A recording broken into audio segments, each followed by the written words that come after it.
Good afternoon. It's Mayor Jeff Schielke reporting in on Friday the 13th of November 2020. And if you're superstitious, I guess this is maybe one of your days. I dressed today for this in red, white, and blue because this past week we commemorated Veterans Day. And we honored our military veterans from Batavia. And I had the opportunity to attend two different ceremonies, one at the Batavia VFW on South River Street, which was a very nicely conducted outside by their newly placed war monument. And they did a tribute to Flanders Fields and had some very momentary appreciation of great things that have been done by Batavia veterans in the many wars that our nation has faced. I then, after that, traveled over to the West Side Cemetery where the Batavia American Legion held a brief ceremony at their plaque, which is at the south end of the West Side Cemetery near Route 31. And that was also a very meaningful experience because we got to have some conversations very quickly about how Batavians, starting with the Civil War and going through all the major wars in American history, we've always been at the forefront. And we have the nice Newton Monument at the north end of the cemetery there, which pays tribute to the Civil War veterans.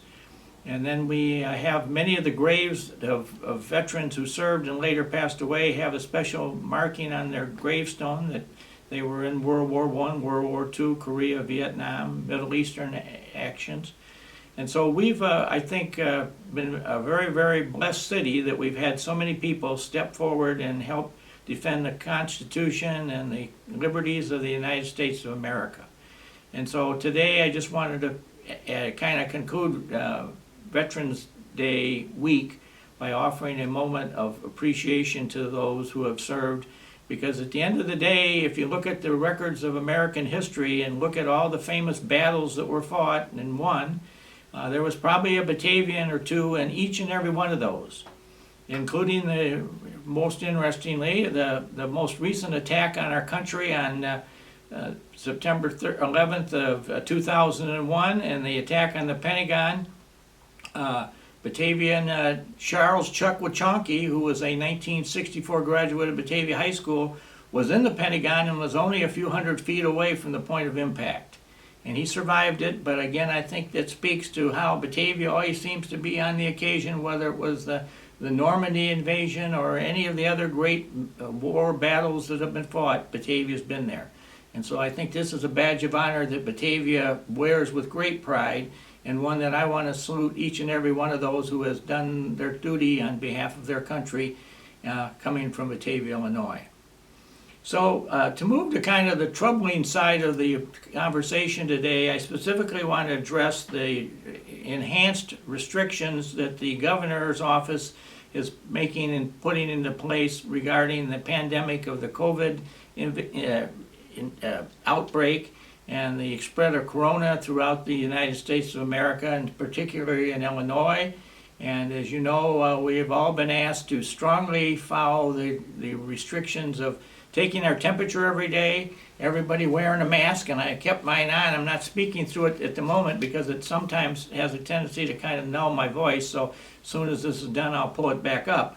But we want to encourage people to wear masks. If you don't have a mask, I invite you to come down to City Hall, and we can give you a package of masks so that you can wear them if you want. And I've been out on the streets visiting churches and senior citizen facilities and whatever, spreading masks around. So hopefully we're doing everything we can to keep Batavia masked up. Additionally, we want to ask everybody to follow all the rules of social distancing. In other words, keep yourself separate from everybody else. And as the best you can, we want to ask for everybody to kind of take a low profile and not go charging into places if you don't have to.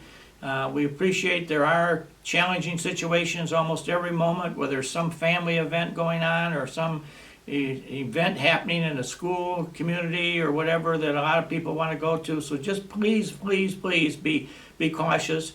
I will tell you that in meeting with most of the other cities in the area, Batavia, along with all of our neighbors, as far as I can tell, are following the kind of the idea that we aren't writing tickets to like restaurants or whatever. We are asking that they abide by all the rules. And one of the things we're pushing for is to have restaurants start to at least take your name and your email or your phone number address and the time you were in the restaurant, so that if a corona is reported, we'll have a record of who was in that restaurant at what time during the day. So these are things that we're trying to put into place, and hopefully we'll get everybody's cooperation. But in Batavia right now, we have a lot going on, and we really need to do it. I've just recently made in cooperation with the Batavia Chamber of Commerce and Batavia Main Street, where we're going to start a little advertising campaign in which we're encouraging people to use Batavia businesses for carryouts or for calling or for whatever service you need. And we're trying to keep as much business as we can locally, because as you can appreciate, Batavia businesses are really taking a hit these days when business gets called down.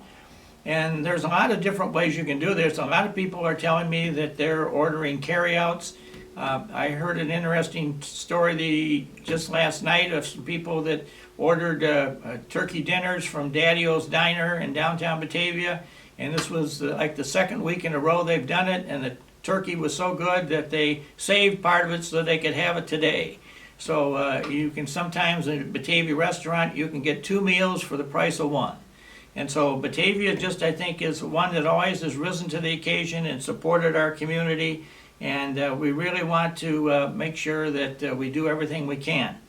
Along the COVID lines, I regret to have to report that the city's Community Development Department had an exposure to COVID, so we've had to kind of shut the place down as far as accepting building permits or reviewing plans or whatever. We are still, those involved are still working from home, trying to do it. So if you have a set of plans or a permit that you're wanting, you can leave us a message on the phone. You can drop off plans or documents down at the city's desk downtown here in the building, and we will make sure that they can get it.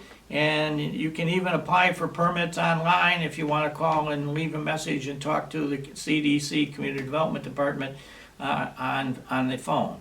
So we're doing everything we can to keep that part of our business alive and well. As you know, we still continue to provide a full service. Today, the public works crews are out on the street putting up the Christmas decorations. And certainly our police and fire departments are rolling every day with full staffs. And we do have some concerns about them getting corona, and so we do a lot of steps to watch over that too. I would like to make a special note this week. The police department is sharing with me that they've had some significant increase in reports of theft coming to them, I guess basically over technology. Yesterday we had 9 separate reports filed at the Batavia Police Department for people reporting that they had somebody made it up and put their name on a document seeking unemployment disability or unemployment compensation from the state of Illinois. And then they want it sent to some other address other than the address of which your home is.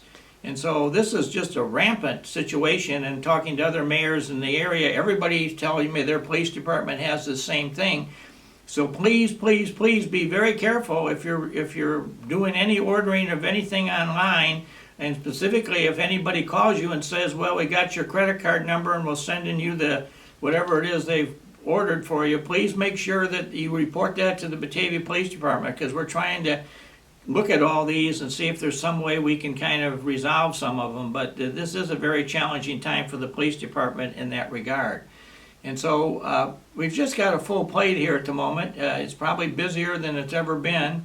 And unfortunately, much of it, as I've just reported to you, is not good situations, specifically with this situation surrounding the pandemic of the corona issue. So we really need all the help and cooperation of the community that we can get.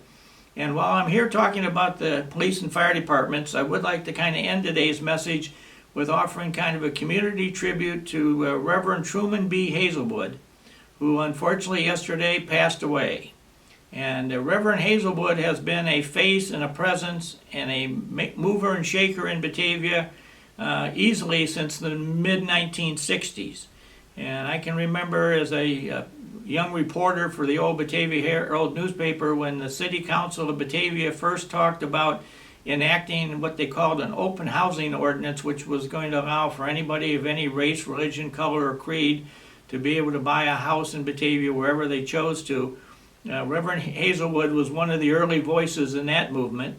Later, he became the pastor at the Logan Street Baptist Church, and he made major steps forward in that location, where he got the new church addition built, and he brought some of their music programs to an all-time high, and he really did some really fabulous things that he did over his life.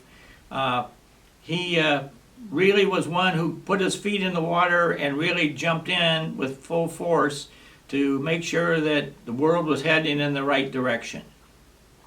And I know that he's smiling down at heaven from today when if he reads on Facebook what people are saying about him. I've seen where several people who are former employees of the government or whatever have you are writing that they can remember as a young minister he came in and talked to their boss or whatever have you. There's other people who will talk about special things that Reverend Hazelwood did for them in their life that was kind of beyond the church community. But the one role that he did have that had some pretty special meaning in Batavia was in 1986, and I have a picture here to show you, and I think this will probably appear on the screen, of myself swearing Reverend Hazelwood in as a chaplain of the Batavia Police and Fire Department. And he was a highly talented person when it came to this duty. It takes a special type of person because you don't always know what kind of call you're going to get, and most of it is not good stuff. I can remember, as I remember the story, about 3 days after we did this exercise, we had some people from Batavia involved in a fatal plane crash up in, I believe it was northern Wisconsin, and there was a couple of them killed in the crash. And the Batavia Police Department got the call that they needed to go make a death notification to the family. And so Chief Shelley Reed, who was then the police chief, got on the phone and called Reverend Hazelwood and said, hey, this has happened. And Reverend Hazelwood went with him, and Reed always had absolutely nothing but the finest of compliments to say about how Truman Hazelwood handled probably one of the roughest assignments you could ever put on anybody, was to go tell a wife that her husband had just been killed in a plane crash. So he's done some very meaningful and generous offers of support in this town. I have another picture of him later when he became pastor at the Logan Street Baptist Church. And the United States Congress invoked the idea of Martin Luther King Day on January 12th, or 15th rather, I guess it is.